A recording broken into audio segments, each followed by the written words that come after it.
Welcome back, everyone. Before we get into our next matchup, let's break down Super Hot Crew's win over the Copenhagen Wolves.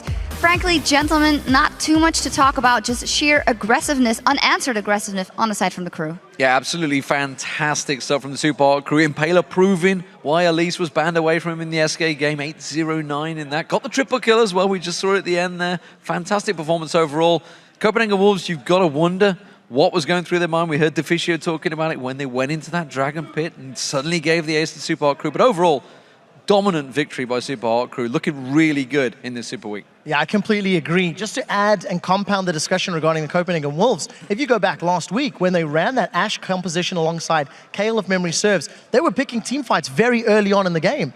They had a composition that needed time, that needed to scale, and they were just forcing objectives. It feels like the Wolves are trying to force a play style with disregard to the composition they're running, and it's not really working for them. No, and let's actually take a step back and look more in depth at the teams that we've seen here today. Talking to Mr. Raleigh, he said, where do I see us going in the standings? It's going to be so difficult. Fnatic is moving up. Alliance is very good. Where do you see the Super Hot Crew going?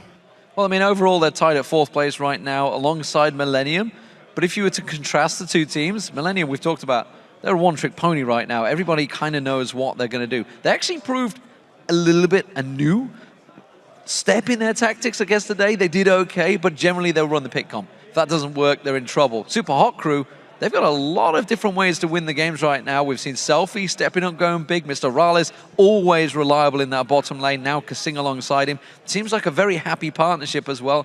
Impaler, we just saw unkillable in that game. And well, Mima, honestly, is actually starting to expand his champion pool in that top lane. Mima's always been the silent hero of the top lane. He has always delivered, and he's definitely one of the most underrated players. And I really just want to mirror that sentiment. If you contrast Millennium and Super Hot Crew, and you just think about the way they perform and the way they compete with other teams, you really feel like Super Hot Crew is one of the only teams that has the ability to challenge the likes of SK and Alliance and Fnatic.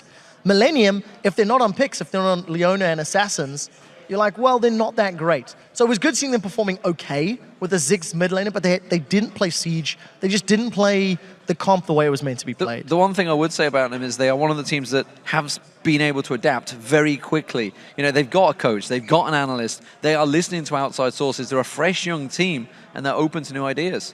Yeah, and they did manage to beat SK Gaming just earlier in the day here as well, so definitely got what it takes to beat those top teams. Let's turn our attention to the Copenhagen Wolves, and currently 3-13. Not good news. No, it's not. And the Copenhagen Wolves are struggling. I mean, the last time they won a game was week 6. Okay, that's not bad, last week. And before that was week 2. They went on a 7-game losing streak, one shy of Fnatic's loss from the spring split. And for the Copenhagen Wolves, if a few more losses are stacked up, they are starting to get closer to like guaranteed not going to make top 2. A few more after that, guaranteed not going to be top 6.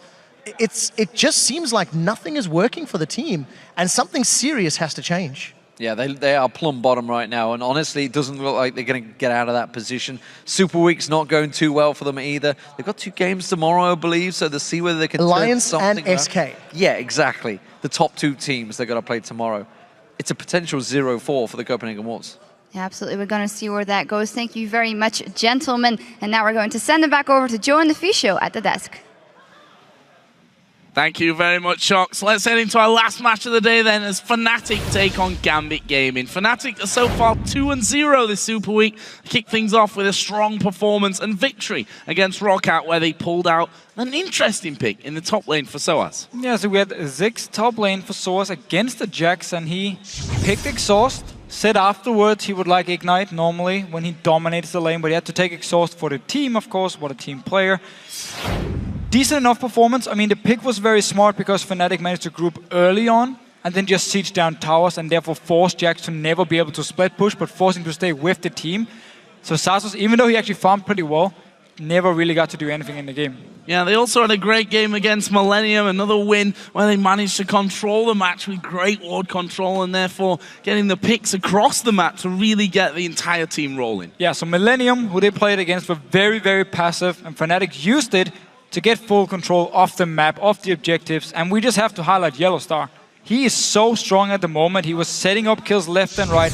I mean, he has 25 deaths, which is the least for supports in a European LCS.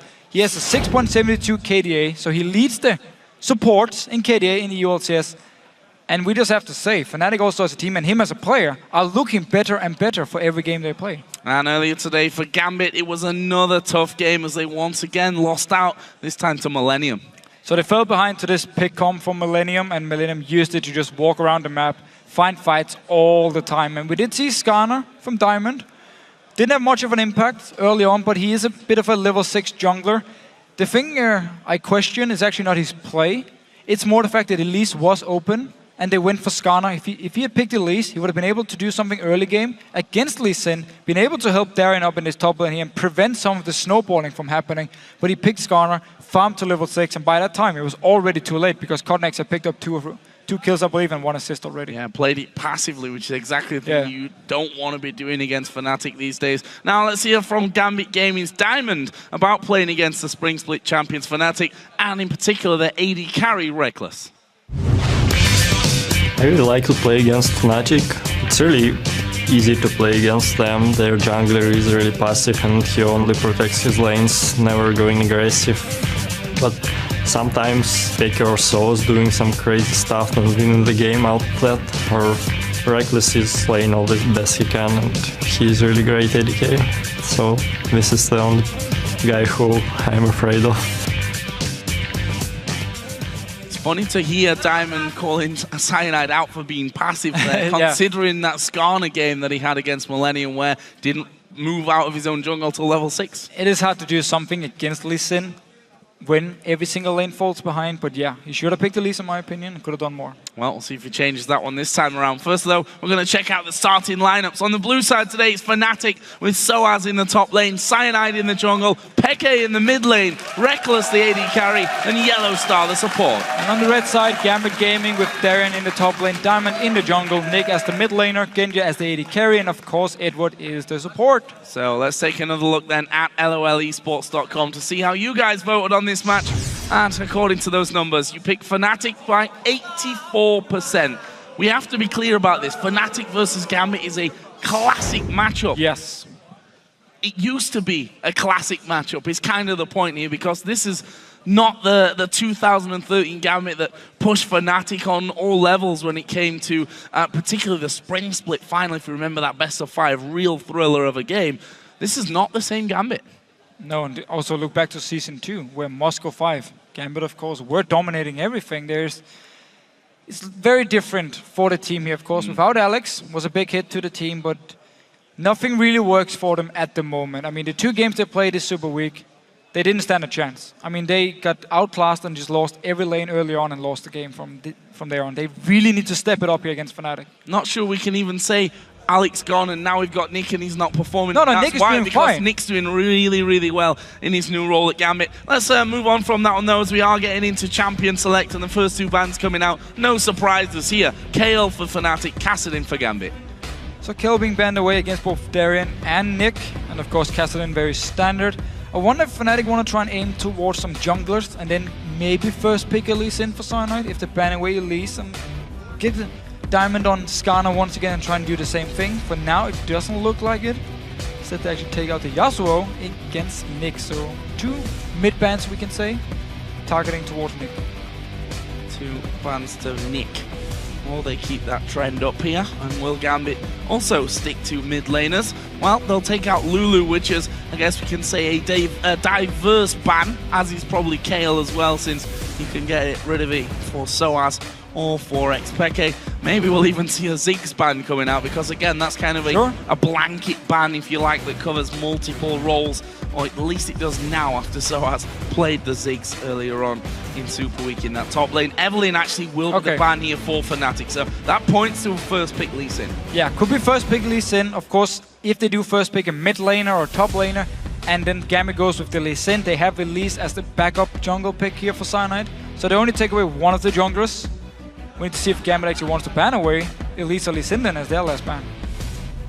Well, they've taken Kassadin and Lulu so far, and they'll take out Orianna as the final ban. And look at this, Ziggs left up, and Fnatic say, yep, we'll take that. You don't know where it's going to go.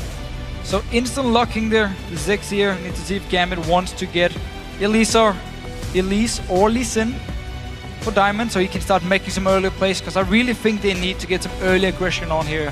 Help out the lanes, try and snowball a game actually. If they do pick Renekton for Darren up in his top lane, they should pick an aggressive jungler with it and just try and see if they can shut down whatever source is playing in the top lane. If it is the Ziggs, they need to be able to gank him early on. And if he goes top lane with something else, if they want to try and snowball Darien, they do have the chance now with both aggressive junglers being up. Well, let's see. We're going to see a possible... I say a possible Lucian, let's be honest. Well, this was pretty well. Yeah, it's probably going to be a Lucian in there for Genja. And a possible Twisted Fate first pick here for Gambit. So locking that in. So really fits into the whole, let's try and snowball a game here. If you get some good ganks early from the Twisted Fate, you can really start to get things rolling. And of course, Lucian for Genja. No questions asked. We need to see if he wants to build Trinity Force again as the first item. As pretty much the only AD carry in both NA and EU, and also Korea. I have seen at least for the last few weeks. Yeah, well, at the best of times, Genja has sometimes left us with question marks and a lot of surprises as to where he goes with his builds. And obviously, AD carries obviously more than last week and maybe even more than yesterday. You know, people get into these trends, but something new to play around with. Genja seems to be still finding his feet when it comes to how to really build properly on each AD carry in 4.10. If he gets enough time with it, he will get to his late game point anyway and be very strong. So we need to see what he decides to build. And if he thinks it's the best build, then of course, fair enough. And yeah. Well, you're not going to get any of the junglers here. No. Mr. Diamond. That's one way to do it, right? You ban out Evelynn, and then you take Elise, and you take Lee Sin, which tells us then that Soaz will have that Lee Sin in the top lane. Yes. As we saw from him yesterday, we're going to have Ziggs in the middle lane for Expectate up against Nyx's Twisted Fate, and Cyanide will sit with Elise, which then leaves Diamond with a bit of a question mark now. It could be Skarner again, yeah. If he wants to play it once again. We could potentially see maybe a Jarvan. I know he practiced a lot of a certain champion, which he won't be able to pick. Sad enough for him, which would actually fit in here. But Skarner should probably be the one for him. And we need to see again if he wants to farm up to level 6 and then start ganking, or if he wants to try and do something before here. If the lanes survive by themselves to the level 6 point, then the farm tactic really works on Skarner. Because you are so good at clearing the jungle, you get a lot of farm from it. But it requires your laners to survive the first few levels by themselves and dodge around the ganks from Cyanide. So Irelia actually was a last-second switch out there. Looked like they may be going for Nami for Edward in the support role, even though we've got that Thresh still left open. So Darien gonna have Irelia. Had a bit of a torrid time in the last game. You hear the crowd there cheering. Reckless on Vayne would be something very interesting to see. There's a champion who really shines with Belated Ruin King and Ghostblade. You become very, very strong in this mid-game, in these one-on-one split push fights if you go for them, or generally also team fights just for those 6 seconds where you have your Ghostblade. You will be very, very strong. And picking Cleanse against Twisted Fate. Remember, you can't use Cleanse against Skarner. You need the Quicksilver Sash, so it's used against, of course, Aurelia and Twisted Fate. So, interesting. Fnatic need to lane swap this one though. I mean, you have Cleanse and you have Vayne. It's a very risky lane early on here. We need to see if they get the lane swap or what Gambit can do against them. Yeah, especially against something like Nami, who's going to have a couple of different options to really lock you up. We'll see though what Gambit decide to end with here. Looking for that support for Edward around in your screen. And to be honest, he's impressed us recently with Thresh, but it's going to be Nami. Yeah, so very nice to set up ganks with Twisted Fate. If you land a gold card, very easy bubble. You can then follow with, so you have a lot of CC. And a little cool trick with Nami. If you do max your W, you should actually be able to break the Black Shield from Morgana around level 5 on Nami, as long as Morgana doesn't max her Black Shield, of course, which normally they don't. They will max the Q. So you can use your W to break the shield and then land your bubble afterwards, which would be very nice setup with, of course, the Twisted Fate coming down, trying to kill both Yellowstar and Reckless in this bottom lane here. But if Fnatic do get the lane swap, would definitely benefit them. Get some farm on Reckless, get a few levels, otherwise with the cleanse and just by being Vayne, he's gonna have a hard time early on. And then send Soaz maybe round the jungle with Cyanide. Yeah, I mean, you can do some crazy gank. if there's one thing that's good about Elise and Lee Sin and how strong they are early on, put them both together and you've got a pretty deadly combo that's going to run riot through the jungle and maybe appear on a couple of those lanes. And the lane swap would work well against Aurelia. We talked about it last game, how she needs to get a Trinity Force early on to really get her mid-game power spike. You would delay it by lane swapping here. And Fnatic, because they have Vayne and Ziggs, they do have some late game. Lee Sin though will fall off. Well, guys, now that you know the champions, you still think that Fnatic are going to win this game, or can Gambit turn it? Tweet hashtag FNC win or hashtag GMB win to @LOL Esports. We'll see if your votes actually change for this one. Something tells me that they possibly won't. If we look down that Fnatic lineup, you've got Vayne, a champion which you've seen Reckless previously on do wonders with. We know that Vayne right now and how the items have really changed around in 4.10 fit to a hyper carry like Vayne really well. But there is a comp here from Gambit who can actually dive onto Reckless. I mean, Twisted Fate port in his face, Skarner goes towards him before the Quicksilver Sash will be completed, and they might be able to lock him down, but it's going to be hard. They have to go through the Rex, of course, they have to go through Morgana, Black Shield, and everything to try and heal for Reckless. All ifs and buts at this stage. We're going to find out, though, how this one goes down as we get into game for Fnatic versus Gambit, our final match of the day. And Fnatic, of course, looking to keep up their unbeaten Super Week run. And actually, they will go level with SK Gaming in the table in second place if they can win this game. So they have been looking better. I mean, I believe before this week, they've only done like 2-2, 1-1, 1-1-1 for all the weeks. Yeah. Obviously, if they win this game, it will be the first time where they actually break it. And it would be good for them because they are looking better and better. They seem to figure out the 4.10 here. Of course, we could give some credit to Aranir, the new coach. And we need to see how they want to play this comp because they do have the option of putting Reckless in one lane. We're talking out of laning phase, of course, here. Put him to split push and put Source in a different lane to split push as well. And then trying to simply stretch Gambit out. But it's always risky against the Twisted Fate because he can just pour down and turn a one-on-one to a 2v1 very, very fast. So I'm not sure how they exactly want to play with this comp, or they just want to look for team fights and protect Reckless as much as possible and let him do all the work in these fights. The vote there, 68% to Fnatic, still on the same team, but come down a little bit from the LOLesports.com vote, which was 84%. Yeah, it was like 84 something. In favor of Fnatic. So you guys thinking that maybe Gambit will be able to turn this one? As I said before, Fnatic versus Gambit, a classic match over the years. Maybe a little bit different now. Gambit really struggling here in the summer split. But look at all these early wards from Fnatic in the jungle of Gambit to try and spot out, okay, where they're sending their duel. And we need to make sure Reckless and Yellowstar go the opposite way. We need this lane swap. So they have a lot of deep wards. And they will actually spot now 4 members, also the dual lane from Gambit moving to this red. So they know we need to send Reckless and Yellowstar down to this bottom lane now. Even though they're far away, they have to run the entire way down and dodge around Genji and Edward. So I was trying that with the Q. Of course, he's a lane Sin rather than a jungle Lee Sin, so I'm not going to have For now, he's going to be jungle Lee Sin. Yeah, so for now, he is. You're not wrong on that front. Actually, sticking around with Cyanide's Elise right for the start of this one. It's going to mean that Peke and Nick, since his buddy systems are in place, maybe have a bit extra free time. Look at Yellowstar's position there. He's actually just going to spot them coming across, and now Soaz and Cyanide moving towards that middle lane area. There is Yellowstar just going to try and disrupt them a little bit. Yep. That might be enough time for Fnatic to actually come over and get involved on this blue buff. Yellowstar continues to be a real pain in the rear end. There is Ziggs coming around. Diamond going to take a lot of damage. But here comes Lee Sin. First blood comes in for Yellowstar. Darian's going to have to flash here. Will flash away. And that frees up the blue buff for Fnatic and the first blood. That was so nice tactically. Such a smart play. I mean, both Lee Sin and Elise will take the blue buff. The first blue buff very, very fast, and then they can just move instantly over with Yellowstar, trying to delay Gambit as long as possible. And because now Lucian is in this top lane, Edward hasn't shown himself out in the mid lane, now moved towards the top lane once again. They know there's only the chance of someone like Diamond maybe making it a time to stop them from this dragon here.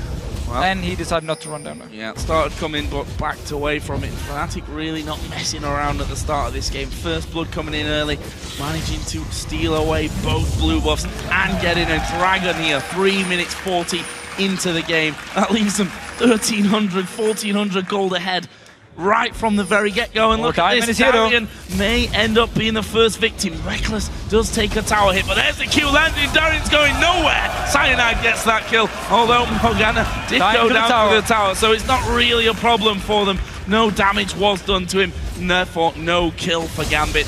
What a start for Fnatic. Such an aggressive and such a good start here. You got Dragon, you got double blue buff, you even picked up the first blood and a second kill now onto Darian, forcing his teleport as well. He will be able to pick up some farm though. Soar still on 1 CS. Been running around, part of Dragon and kills instead of of farming. So Darren at least now can get some farm. He's 1-on-1 against Reckless at the moment. Both AD carries, of course, even on farm. They've just been staying in the lanes. And yeah, those mid laners just like, well, a lot of action, not really for me. There is a satchel charge onto the gold card. He flashed mid-air, free bubble, and a kill for Gambit. And just like that, turning it on completely. There's a stun though on the wall against Darian. The knock-up and the binding coming in. And I don't think Darian's escaping this one either. Tumble will leave Darian with literally nothing. He's going to run into the tower. It'll be the death of him anyway. He tried. He wanted to get into the tower, hope the kill would go over to Yellowstar. Instead, Reckless managed to pick it up. Edward still staying around his mid lane here. We did see the combo with Twisted Fate, point and click stun. You follow up very easily with the bubble and just have a lot of CC to actually take down X-Pecky on Ziggs here. Good damage from Edward as well there onto Soaz's Lee Sin. Respect an army. Respect an army. As Genja continues his free time of farm, as does Reckless down bottom. Reckless has got a 10 CS lead, 1-0-1 as well. It's 3-1, 5.5 minutes in. Not a scoreline that we've been really used to seeing, although I have to also say, when we look at trends, 4.10 has brought us a lot more kills generally in a lot of the games. So we have had 2 slow games today, but the last 2 games have really been action all around the map, pretty much from the start. I mean, we saw early first bloods from the junglers with some ganks. We've seen a lot of dragon fights early on as well. And just some very fast games. And this one, with the start from Fnatic here, if they can keep it going, they can just keep extending the lead. They do need to get some farm on Soaz though, who's still very far behind farm-wise compared to Darien, but will of course have gold from the Dragon, from his 2 assists, so he should be happy enough.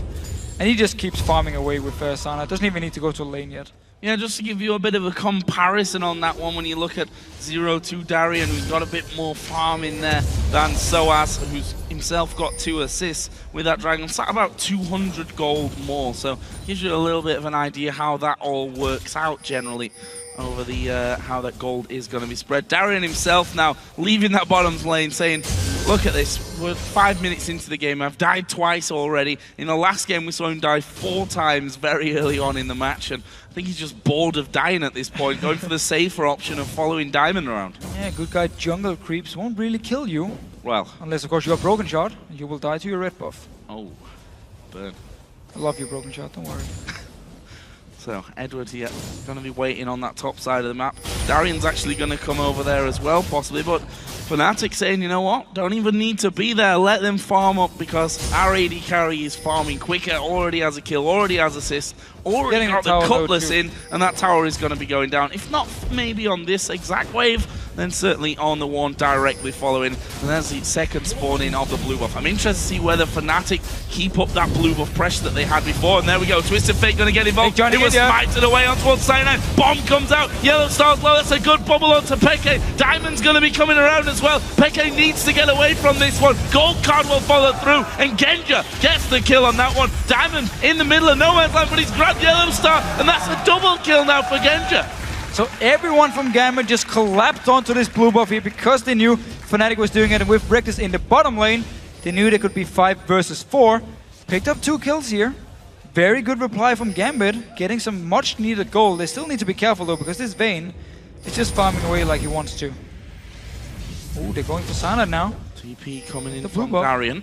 Not going to be spotted there for Fnatic, and there we go. Got vision now. Cyanide realizing and maybe in a bit of trouble from this one, guys. Reckless will come around to help. They've got Lee Sin on the bottom side of that area as well. They actually turn around, going in towards Nick. Repel comes down. Eddie's going low as well. There's Lee Sin jumping up to the front, and they do manage to finish off Nick. Will they get any more? They're going to keep going around. Yellow Star's like, I want a ward. We're not going to get any more kills from this one, but fast reaction from Fnatic. So we see both teams invading on the blue buff. Cyanide went in by himself, and the rest of the team joined once Gambit actually collapsed onto them.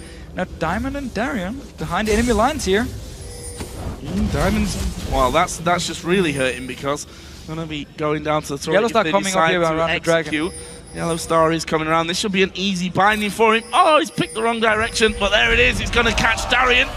Lee Sin will be following through. There's Peke as well. Mines won't actually get the slow there onto Darian, but they've got full vision of him. Slow comes down. Soaz surely will be able to help finish off this kill. It's Peke though, with a bouncing bomb right through to get the 5th of the game for Fnatic. So while Gambit picked up 2 kills when they invaded on the blue buff from Fnatic, Fnatic just did the exact same thing here. 2 kills on the Gambit. Took a while. Had to chase them around here. Also managed to pick up the blue buff and keep the pressure going. Genji just been happily farming up here. Of course, he got the double kill in the last fight, so he's gonna be very, very strong. We need to see what he decides to build. Dragon here. Darren with no teleport. He needs to run from base, so Gambit will just give it up. Yeah, Soaz's got TP, so he could get involved if he needs to. Now, I have to ask you a question here. So, Genji's had time constantly in this top lane, complete free farm. Decided to go with a second Doran's Blade on that top side. Even though he's probably not getting into any fights in the next couple of minutes the way that he's playing this one. It gives the lifesteal. If he builds Infinity Edge, he's gonna need the lifesteal from the Dorans building up anyway, because he won't build anything. He's not gonna go Bloodthirster, of course, so he's not gonna go Blade. He can still go Blade, but with the double Dorans, and if you do build Infinity Edge, you're gonna get the 6% lifesteal. And from before, Diamond actually did pick up the blue buff. So I was wrong on it. Still 2 kills for Fnatic, but a blue buff for Diamond. Yeah. Twisted Fate. No, you know, not the end of the world if the Twisted Fate doesn't get that buff, since he can sustain his mana thanks to that blue card. And now we see Darian going to the top lane. Gonna have a bit of free time to actually farm on that front, and they've sent Genja now down towards the bottom lane. And he's going Trinity Force again, Deficio. Trinity Force once again. Last game, I believed after Trinity Force, he went towards the Infinity Edge, which, yes, you get some crit from the Trinity Force, but they don't actually synergize too well. You really want to get like a static shift of Phantom Dancer to provide the extra crit for your Infinity Edge, the synergy. Again, Kobe was talking a lot about it in the NA LCS, how you need to maximize your crit when you do have Infinity Edge, because it's such an expensive item, and you need the damage to really reach your power spike in towards the late game as well. So Genji decides to not, first of all, go Trinity early, Infinity Edge early, and then Trinity Force as well. So don't 100% agree. Let's see what he's gonna build though. Yeah, let's see how that helps out for him. I mean, if he does manage to get up to that Trinity Force quickly, then he can still have a big impact with it in Of course, I mean, yeah, he does have two early kills here. So he should be able to complete it fairly soon. On the other side though, Reckless has already got his Blade of the Ruin King finished. As you see there, the damage already in. Darian losing half of his health instantly. And you see it again. Gambit, they sent their bottom lane, or their dual lane to the bottom lane. Instantly Fnatic are like, okay, we're just gonna send Reckless and Yellowstop to the top lane. We don't even want to deal with any 2v2 action here. We just want Reckless to keep farming.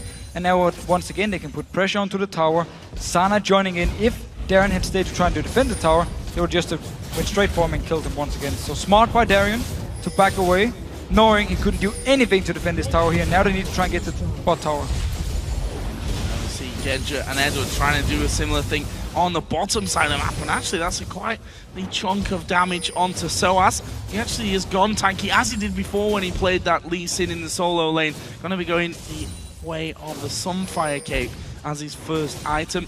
And he probably needs a bit of help down though on this bottom side of the map. Gambit got a ward inside of the Tribush and they'll be feeling safe with Ashe. Nice, another good bubble coming through and another chunk of damage going the way of Soaz. And I think that is going to be the tower. Maybe not this wave, but the next one afterwards. So Reckless is actually moving now down towards his bottom lane with his Blade, feeling strong enough for him to actually lane against Genji. I'm not sure if the tower is going to go. It will, unless Pekka actually walks down to ult the lane and clear the wave. But it looks like the tower will go down and then Reckless can just pick up the lane afterwards. So trading top tower for bot tower at least. So here is Reckless saying getting involved. Is that enough to scare Gambit away? Well, there's your answer. It's not. Genji gets the final shot in.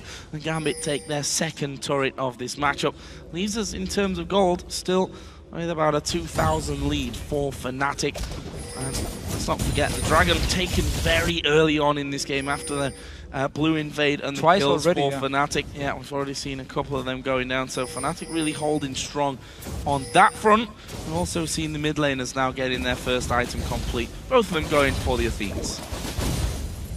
Especially good on Ziggs, because you still need to spam your build. Here we have seen Twisted Fates mix up the build. Some still goes for Athenes. We've seen Morello Normicon, triple Thorns into Death Cap as first item. There's a lot of options now for mid lane item builds. This tower, however, is gonna go down because... Oh, dead. Yeah, it's down too. Yeah, that's the binding cocoon combo that we were talking about, funnily enough, in that last game as well. One of them hits, the second one's And it's sure to so follow. annoying to play against. You just know, if one hits, that's it. Stun lock for like 5 seconds. I'm just gonna stand here and die. And Pekka just throwing his ultimate in for that extra damage. I mean, sat with a blue buff. It's going to be coming quickly off cooldown, and actually will be getting himself another blue buff just to refresh that last one. And with 1 minute 18 for the Dragon, Fnatic actually have 4 men on the bottom side of the map. See that Soaz been forced back a little bit in lane here by Darien, who's now got that phage done. Pushing it down. Soaz taking some damage, but still a very big wave from him, actually. Jumping away, baiting us a little bit. Just trading some damage back and forth here. Darien wants to just push it out. And most likely back away, unless he's very aggressive, because he's very far up and there's not a lot of wards. Oh, Darien has been completely baited into that one.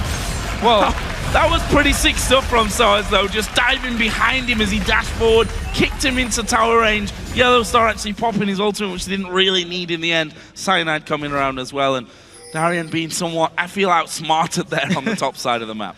well, he does have teleport. Dragon spawns in 30 seconds. I'm not sure if Gambit actually wants to try and team fight for it. But then again, they can't keep giving up all the dragons for Fnatic. We're just gonna see this one more time with Soaz. Darren actually jumped in for the minion. Yeah. And then Soaz just walked behind him like, okay, I'll take you into the tower then. And he's my teammates. Yeah, Yellow Star actually got the kill there with the proc of his ultimate, which is always a nice feeling to have. But Dragon's coming up here. Let's have a look at the mini-map, because Soaz is actually recalling to base. Shop first. Darien has come down. Both have teleport. Darien won't need it, of course, because he's already in and around that area. As again, Yellow Star going to land more crowd control. A lot of damage coming his way, though. Oh, Edward. There is Nami going to be knocked back, and Peke bursting down on the killing spree. Now Diamond going to be chased by Cyanide. A good slow will land. It's all going to be about the cocoon. Diamond died into it. Now if I can get my words out. Soaz is now coming. There's no tower there for Nick, so it's all about the Q, which does land. Is he going to wait for the gold card? He flashes behind him. Nick will flash away from the binding. Dodges the cocoon as well, but Soaz may just have enough damage. No, Nick somehow survives it. Managed to survive here still. Dragon is alive. Diamond died for it. Edward had to die as well. Both members still have flash ready in case they get out here for a fight with Fnatic now. Only sending 2 members for Dragon is pushing up this mid tower because there's no wave clear. There's ult on Nick to try and go down and join if he wants to help Ginja trying to kill Soaz or Sana here. Ginja gonna try and be the man. Be a man, come on. Need. And that turret has gone down. Teleport as well. Dragon's gonna go. Darien's coming late to this party, and there's 2 champions that could dive over the wall. In fact, the rest of Fnatic coming in as well. Darien caught completely out. That's his 5th death of this game. Makes it at least 10, because I remember 5 deaths from earlier on today as well. Not been a good day so far for Darien. At least Fnatic here in this game. Slowly but surely approaching a 10,000 gold lead. So a bit like the game yesterday between Fnatic and Millennium. Fnatic managed to get a lot of wards around the Dragon before everything started. And then they just positioned themselves before the Dragon even spawned and waited for Millennium to move into the river. Gambit here. It's the same deal. We get the wards from Fnatic, they're in position, Gambit walks in to try and get some wards down and just get caught up by either Elise or Yellow Star, or Morgana, sorry, and end up dying for it. And then in the end, it's just another Dragon for Fnatic and some kills on top of it. Source before, didn't manage to get the kill on to Nick Gill. Wow, Edward forced to flash away there. I do actually think before Source when he went in, he flashed a little bit too early. He didn't get the damage from his Q, so he Q'd towards him, Flash didn't get the damage, and therefore Nick actually managed to survive. However, I don't think Fnatic minds. Small mistake, and I might be wrong as well. It just looked like it. There's another blue buff either way for Peke. And before the game, we talked about how passive Millennium were against Fnatic and how Gambit couldn't afford to do the same here again today. I mean, Fnatic, let's be honest, at level 1, right at the start of the game, were incredibly, you may even argue, over-aggressive as Darien going to get caught out. Ultimate's running from Morgana. Darien, where you going? Getting stunned up. Diamond is going to be coming around. As Soaz got the damage, he's landed the Q. It'll be enough. And now even fighting a little bit as well. Binding will be dodged away from. Diamond keeps chasing. His ulti was already used, and Twisted Fate will help secure that one. Now a good tidal wave from Edward over the side, and I think Yellow Star will become another victim. It's going to take a while, but it is a double kill for Diamond. Double kill for Diamond here. Gambit were ready for the gank. Nick instantly teleported up. Diamond was running as well to join in for the fight here and turned it around. Darren did have to die, but remember he was 0-5, so he doesn't really give too much gold anymore. And Gambit can actually afford to sacrifice him and pick up a double kill on Diamond here on the Skarner. Continue to build very, very tanky, only as the Lizard has damage. Will just become this tank who goes forward towards you, slow you down, try and hook onto someone like Reckless if he can. Expect it could be a target as well. We need to see once they actually build the Quicksilver set. The buff control from Fnatic has been very, very good so far as well. Constantly invading once the blue buff of Gambit has spawned on into the map. What's the next target here though for Fnatic? With that taken down, there's an inner turret still left in the bottom lane and in that top lane.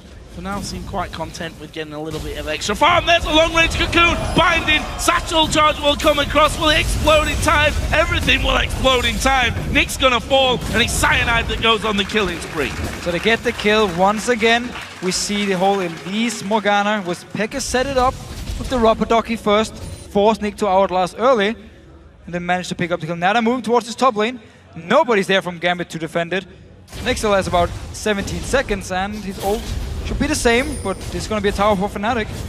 Now, I mean, no real reaction here from Gambit. What are you going to do? They've managed to lock up Edward. Soas going to try and follow through. There's a stun onto the wall, and that's surely a dead Edward here. One more auto attack from Reckless will finish that one. And Fnatic moving so quickly away from the tower to get the kills. They got the tower as well in the end, and now they're going to be pushing Inhibs. And with a Ziggs, I'm not sure how the rest of Gambit that are alive right now outside of Edward, who just went down, going to be able to hold on to this.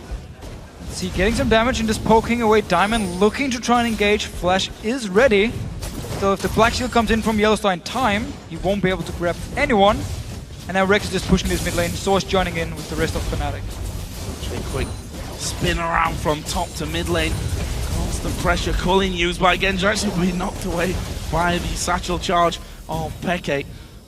I mean, Gambit do have a decent amount of wave clearing there. Genji going to get locked up. Where's he going to go? Actually does manage to get away to the back. Cyanide crawling through. The Spiderling will be enough to get the kill. Cyanide locked up by the bubble and eventually shut down. So 1v1 there.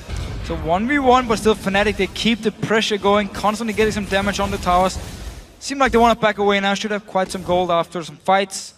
Some towers going down as well. Dragon in 1 minute. No, they're actually staying with this. Oh, Diamond. Oh, Diamond. Knocked against the wall. Satchel charge. Oh, got good away. Flash, though. Good flash into the bubble.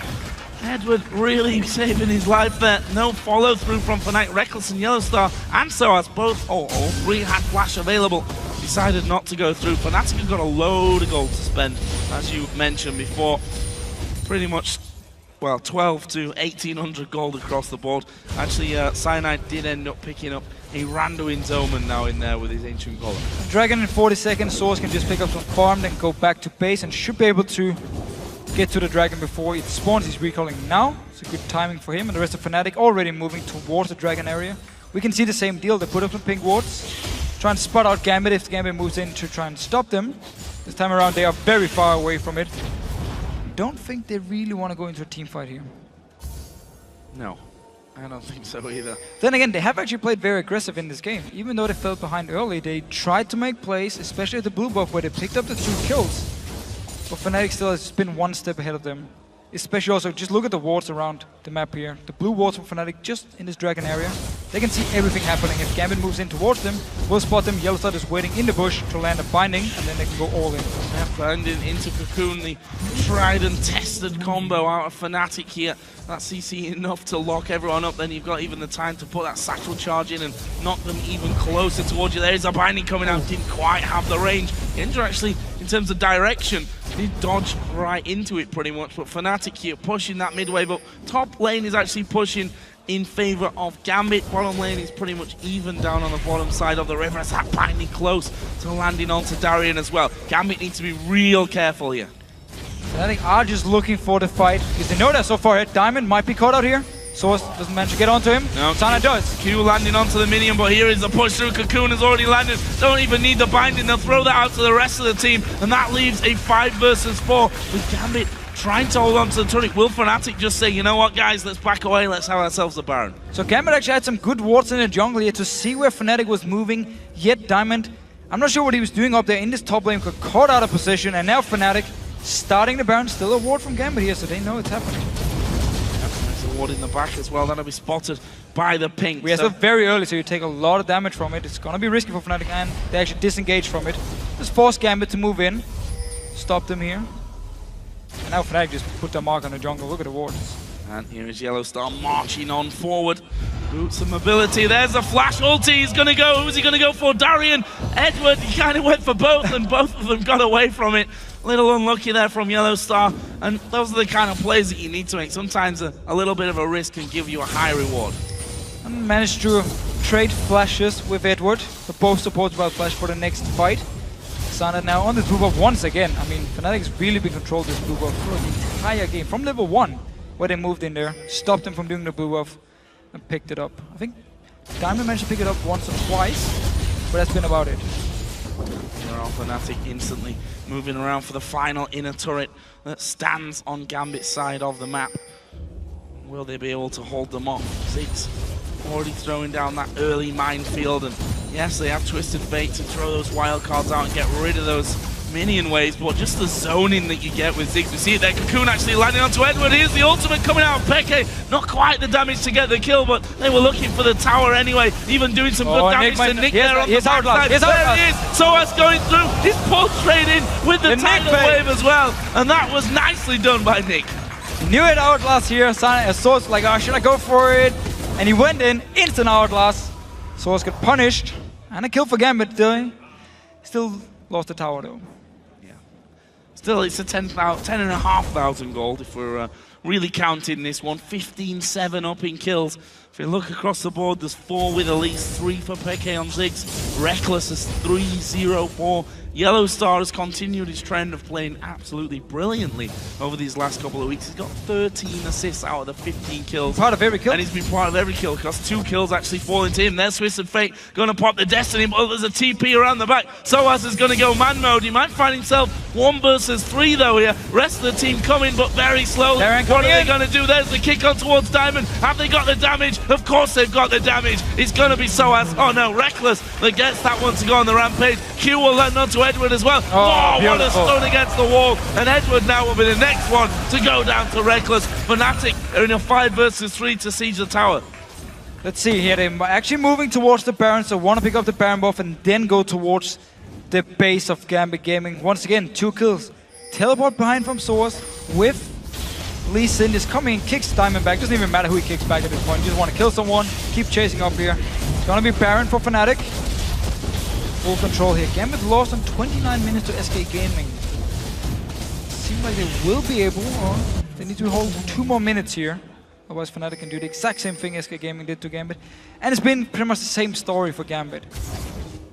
They fell behind early, don't really have any war control, have no real pressure on the map. They try to make some plays, it backfires, and the other team just get really far ahead early on. Wasn't Millennium like 10,000 gold ahead by 20 minutes? Yes. It's a similar scenario here. It is. Not in a similar way, but this is also a similar story to how Fnatic beat Millennium. True. As well, so some real similarities between the games so far this week in Super Week. And I'll tell you what, Gambit themselves, we talk about the Copenhagen Wolves down there at the bottom of the table. Gambit aren't all that far away from them at this point. No, they really have issues early game. Copenhagen will choose some stupid fights in the early game where they need to still scale up with their champions. Gambit overall, when it comes to early game, especially aggression, they seem to lag behind, and that's where often the other team gets very far ahead. And Darien often ends up dying quite a lot. Edward plays very aggressive, sometimes it backfires, he gives a few kills away.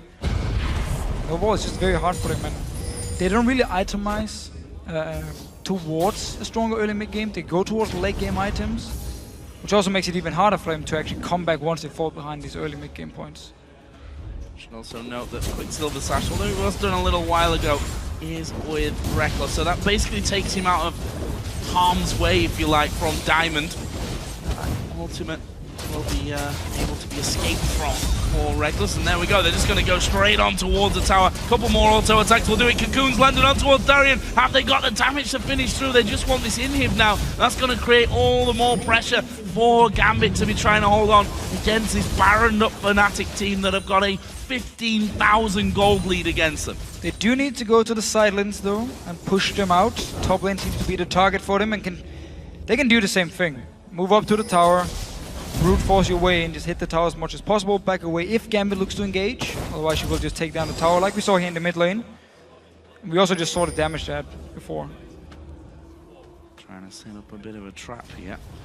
Okay, and Yellow start waiting off on the curve brush. Will anyone come through? Nope.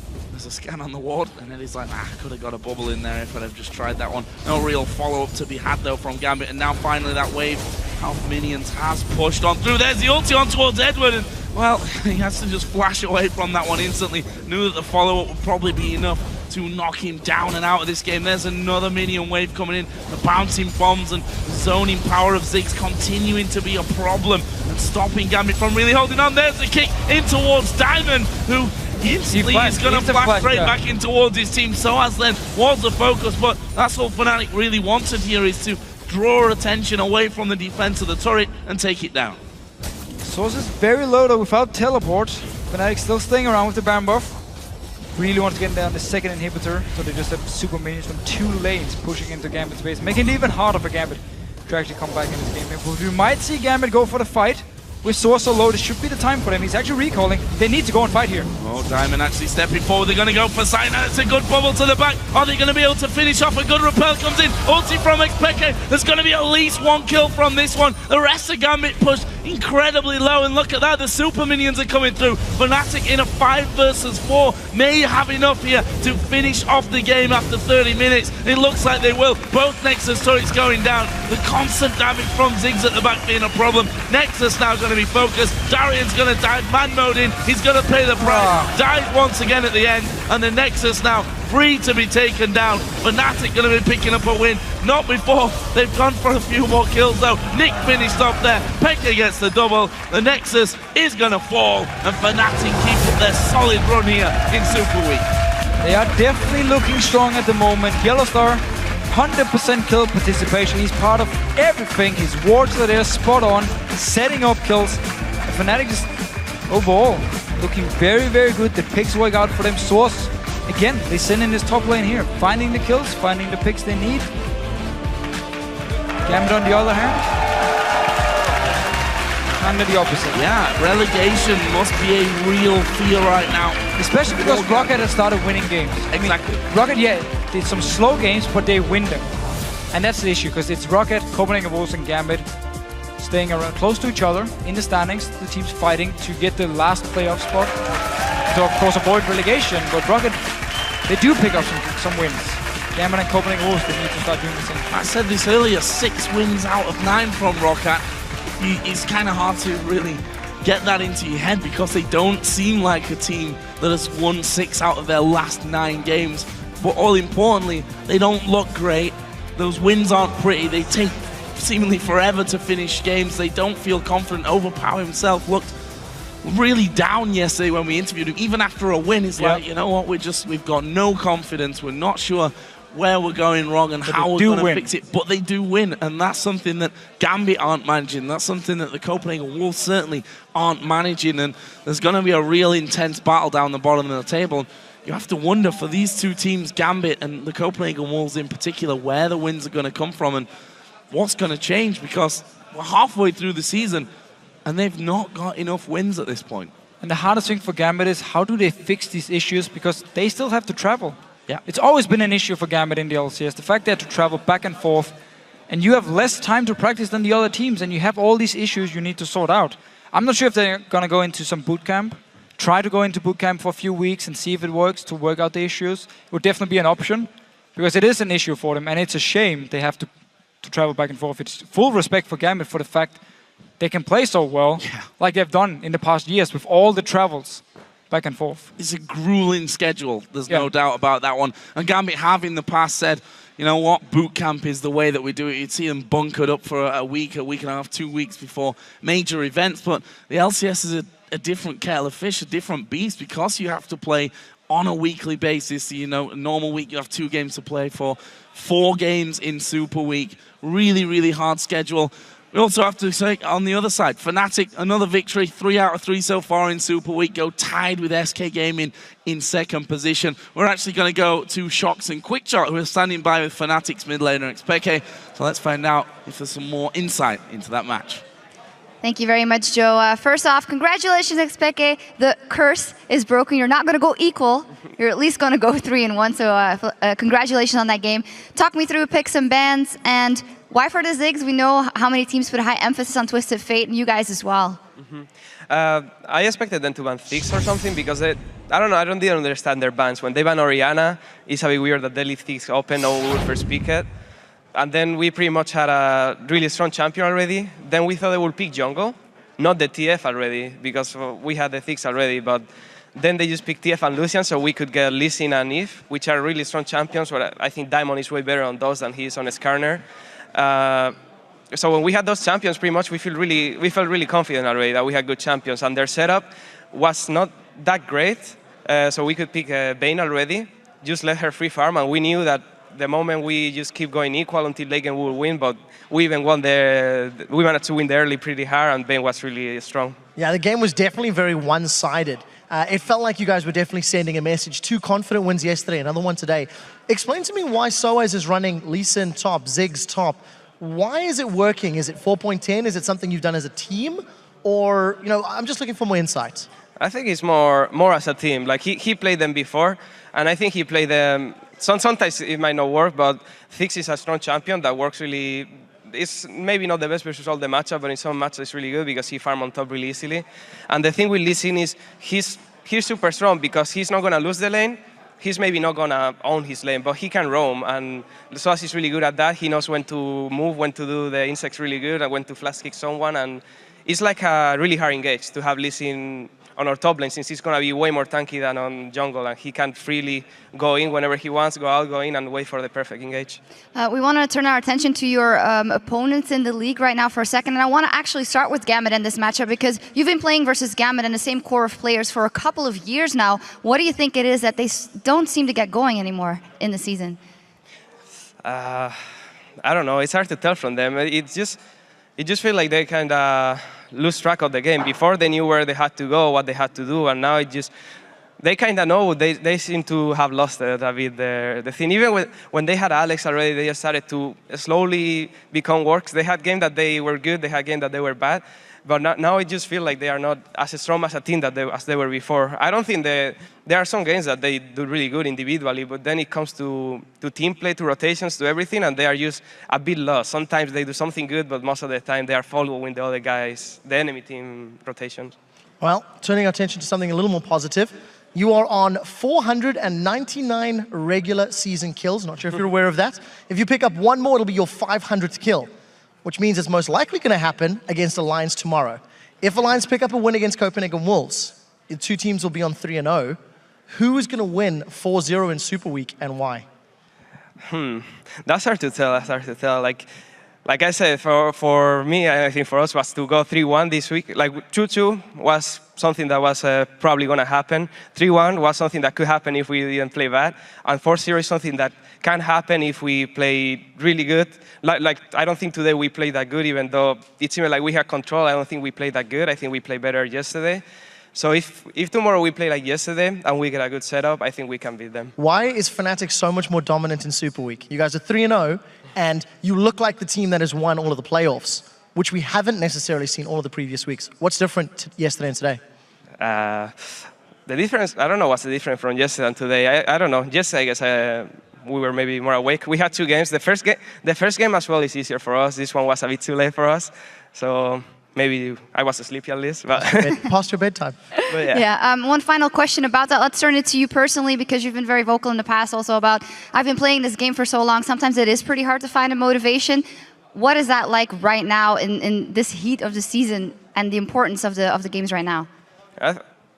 I think it always happened to us. Like last year, it pretty much happened the same, at least personally, and I think to everyone. When the season, you just finish a season, then you start another one, and then you are like, okay, here we go again at the beginning. It feels a bit weird the first weeks. Even though you are kind of motivated, you like the game, you don't really have ambitions at first at the split. But then when the end is coming, even if you are not playing at your best, you kind of you kind of think about it. Okay, there are only a few weeks left. Let's try to give our best these weeks and see what happens. Maybe even if we don't make it, we're gonna give our best and not. I hate the worst. At least the worst feeling you can have is when we lose by 1 game or something, and then we are like, if we practice 1 week more, we could have made it. So I think it's the best to practice when the end is coming for the super weeks where you can win 4 games in a. Like if you have a bad day, it's really bad. But if you are really prepared and you win 4 games, you pretty much got 1 or 2 positions up in the ladder. Always remember that there's a lot of people that want to be in your guys' shoes, so congratulations. Thank you very much. Thank you. All right, now let's flash back over to Joe and the Fisho at the desk for an update on the standings.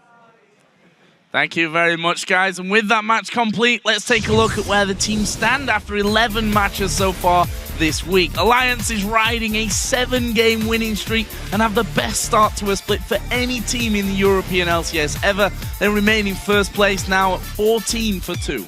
SK Gaming's 2 losses today combined with Fnatic's win have the 2 teams now tied for second with 10 wins and 7 losses. And Millennium have moved into a tie for fourth with the Super Hawk crew where both teams are 9 and 8. And of course the Super Week action continues tomorrow, starting with the Copenhagen Wolves facing Alliance. And later in the day, Alliance's second game will find them taking on Fnatic in a battle at the top of the table. And those matches, they start on Thursday at 5 p.m. Central European Summer Time, which is 8 a.m. Pacific. And until then, for myself, Deficio, Quickshot, Demon Shocks, and the entire LCS broadcast team, thanks for watching. We'll see you tomorrow.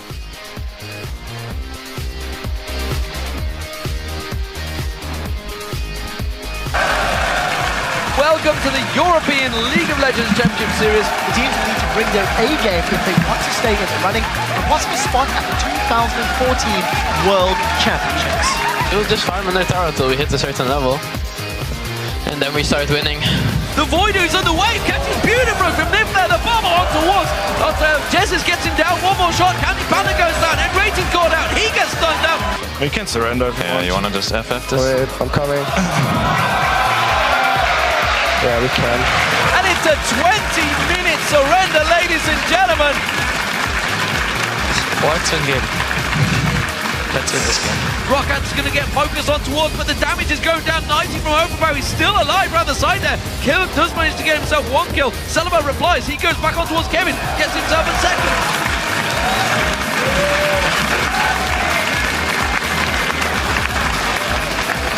Cannon? Says, I'm a ninja. I can't hear it. No, smaller targets are easier to hit. That doesn't make sense. Oh, come on, guys. Already taken very low as well. It's Candy Panda. They want to get on Jess in trouble. He has to use the Zhonya's Argus intervention on himself. He goes down. Selfie just focuses on through the rest of the team. Candy Panda focuses on. He gets dropped down.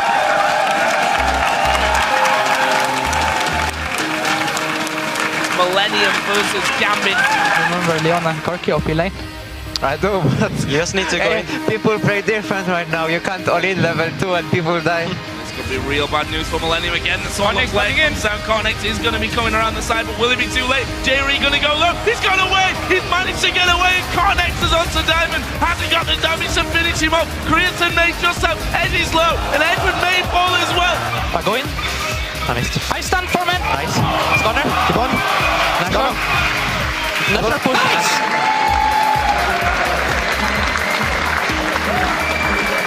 Now we ban KO, first pick Yasuo.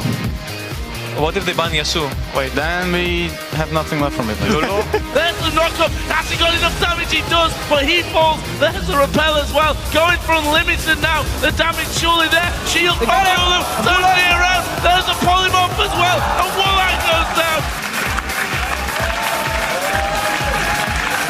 Fnatic versus Gambit, our final match of the day. And Peke needs to get away from this one. Gold card will follow through, and Genja gets the kill on that one. Diamond in the middle of nowhere's land, but he's grabbed Yellow Star, and that's a double kill now for Genja.